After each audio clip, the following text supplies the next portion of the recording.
What's up, everybody? Welcome back to the channel. This is Legitical Response. We cover political news. We keep you up to date and keep you informed with everything that the government does. Now, I've gathered today a story that combines several stories that I've done in the past to kind of show the radicalization of the federal government, the radicalization of the Biden administration, and just how far they're willing to go to get across their climate agenda to the small portion of people that are like climate religion zealots. For goodness sakes, these people are insane. They're willing to destroy this country to get their climate agenda across. And for what? What good is it going to do to your country if your economy is destroyed, if everything is destroyed to save the planet? Like, what's the point here, right? Like, these people are afraid of a climate disaster, y'all. Like, it's going to kill everybody, right? Like, well, some of the proposals that they're proposing is going to kill a lot more people. But they can't seem to see this. They just want a virtue signal and tell you that you're evil for driving your freaking car and running your house, running the electricity on your house off of a coal-fired power plant. Yeah, that's what they want to do. Yeah, but they don't realize that if we shut all this crap down, just shut it down like they want, that society is going to go bye-bye. You're going to be living in little tribes. It's going to be insane. People will be killing each other for resources, for God's sakes. It'll be mass murder on such a large scale that, no world war could come close to the amount of destruction that their climate agenda would bring. But they don't seem to get that. We could yell at these people until we're blue in the freaking face or blue in the freaking shirt. And they will never understand this for some freaking reason, and I don't know why. I don't know how we're not getting across to these people that you can't just shut oil and gas down. You can't just shut down these coal-fired power plants. Your climate proposals aren't going to work the way you think they're going to work. You're not going to be able to do all this, and society and the economy and everything's just going to move on like normal, right? Like we're just going to all of a sudden switch to sustainable energy production. No, shit doesn't work that way. I'm sorry. You have to build new power plants, right? Or you have to put solar panels everywhere. It's just not going to work. Solar panels will never power modern society. There's not enough sun in some places to do that, right? Like, and wind power can't subsidize the solar power, because there's not enough wind sometimes. Sometimes you have to have a power plant, like a coal-fired power plant, or nuclear, for goodness sakes. Like, I don't know why these people are so against nuclear. Sure, it has some nasty waste products, but we can deal with that much better than we can deal with not having electricity at all. But let's get into the story. As the election pushes near, Biden pushes a slew of rules on the environment and other priorities. As he tries to secure his legacy, President Joe Biden has unleashed a flurry of election year rules on the environment and other topics, including a landmark regulation that would force coal-fired power plants to capture smokestack emissions or shut down, right? And this was an insane story. Like, he wants to shut these things down by 2030, right? Like, the technology that he's wanting to implement would cut CO2 emissions by 90%. But that technology isn't ready. And we have so many coal-fired power plants in this country that there is no way in hell. You got a snowball's chance in hell of getting this done by 2030. The technology isn't even fully developed yet, for God's sakes. It's 2024. That's 6 years away. Experts speculate that it'll be another 2 to 3 years before this technology is fully developed to be implemented.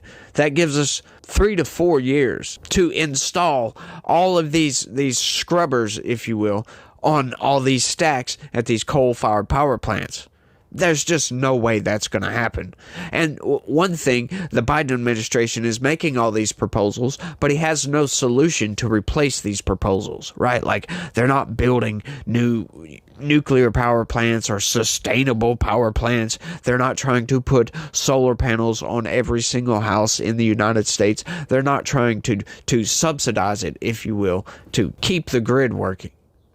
They're not doing anything. They're just saying, we got to do this. These are rules you must abide by this time, or, all hell's going to break loose, right? With no solutions to replace it. It's absolutely insane to me. The limits on greenhouse gas emissions from fossil-fueled electric stations are the Democratic president's most ambitious effort yet to roll back planet-warming pollution from the power sector, the nation's second largest contributor to climate change.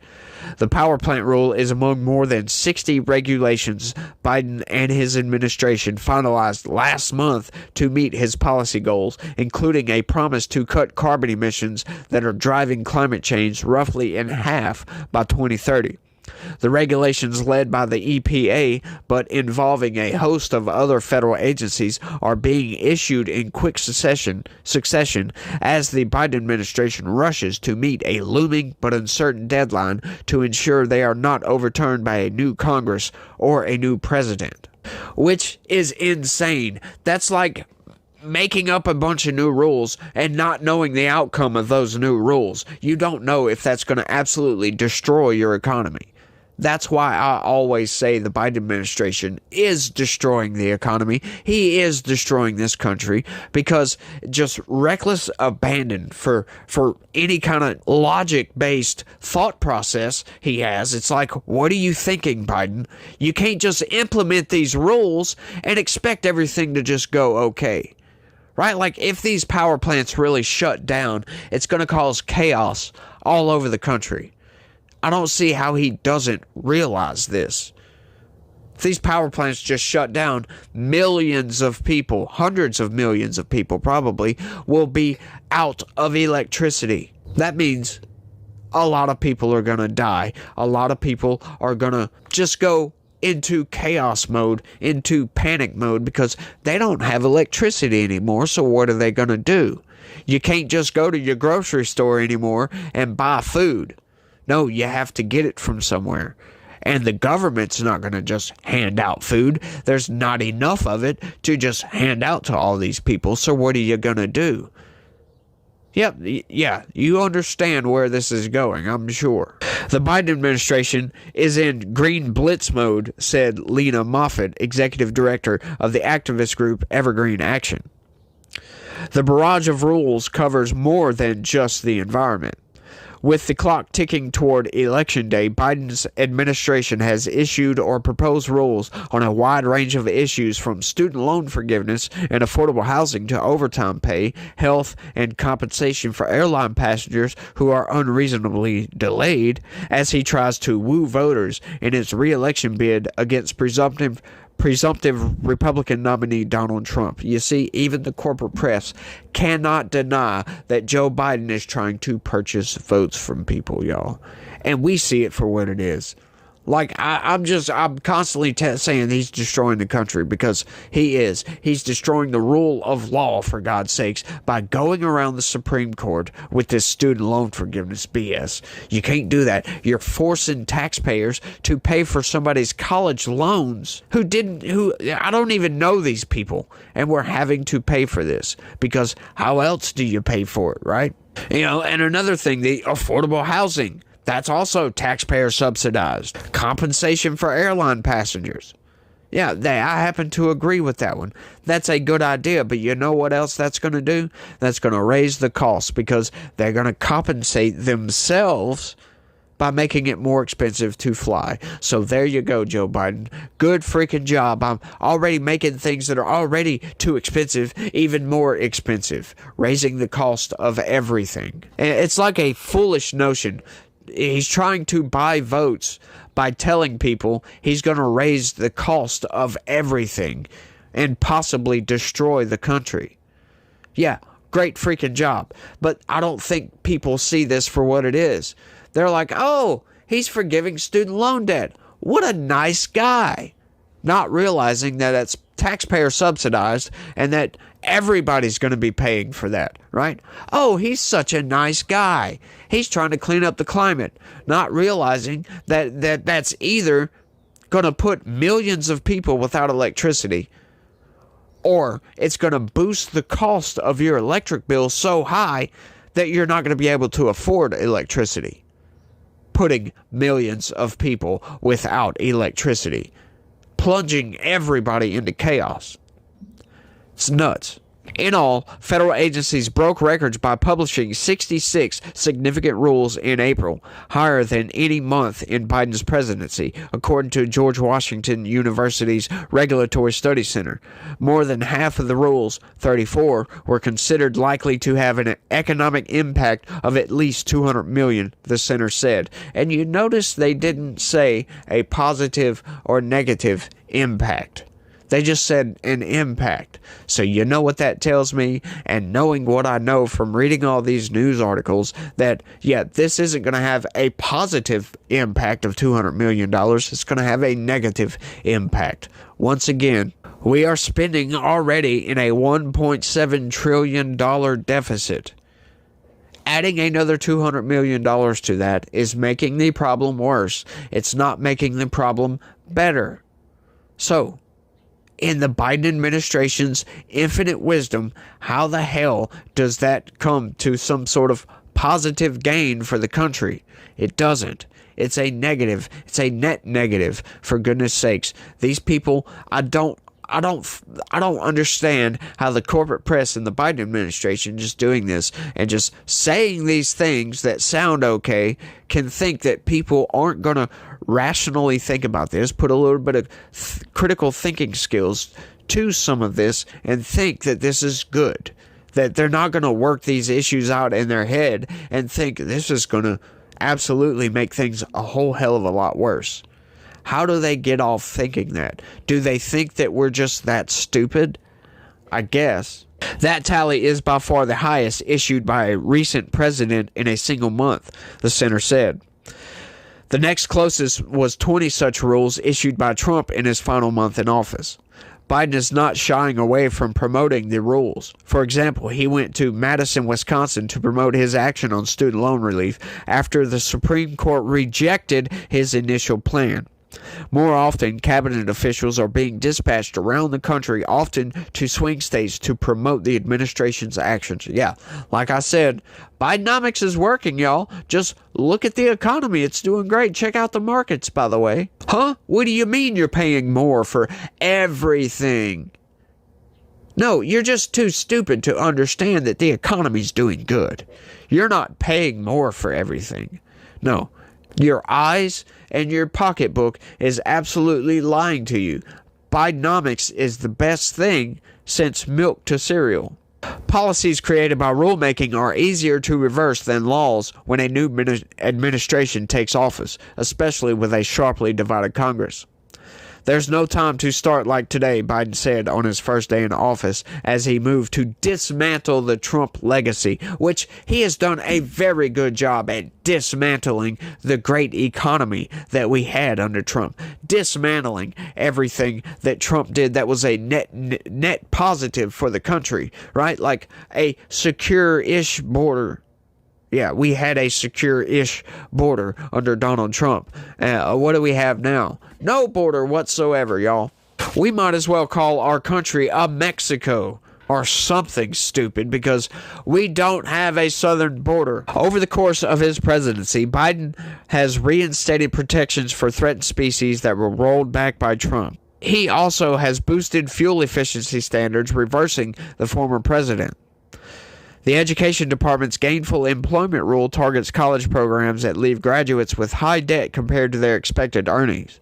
And the Department of Housing and Urban Development moved to restore a rule that was designed to eliminate racial disparities in suburbs and thrown out by Trump.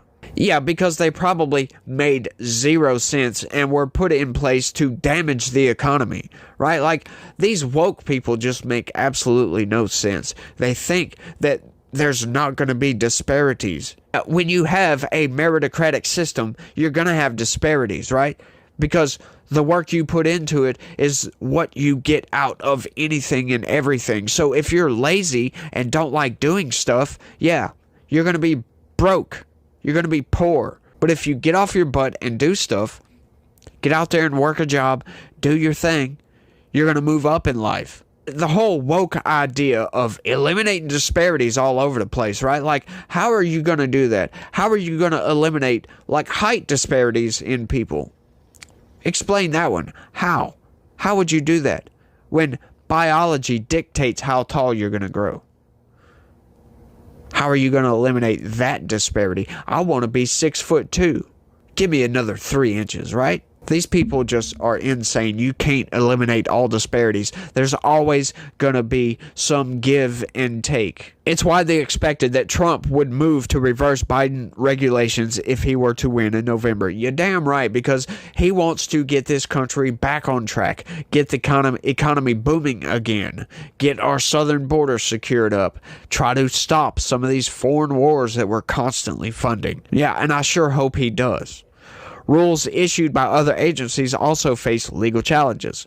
Republican-led states are challenging the administration's new Title IX rules that provide expanded protections for LGBTQ+ students and new safeguards for victims of sexual assault. Yeah, and they also completely dissolve any differences between men and women. That is an insane worldview, if you ask me. There are significant differences between men and women. You can't just say that we're equal and, oh, let's move forward like that. No, it doesn't work that way. There's always inequalities between men and women. They're biological. You can't eliminate those.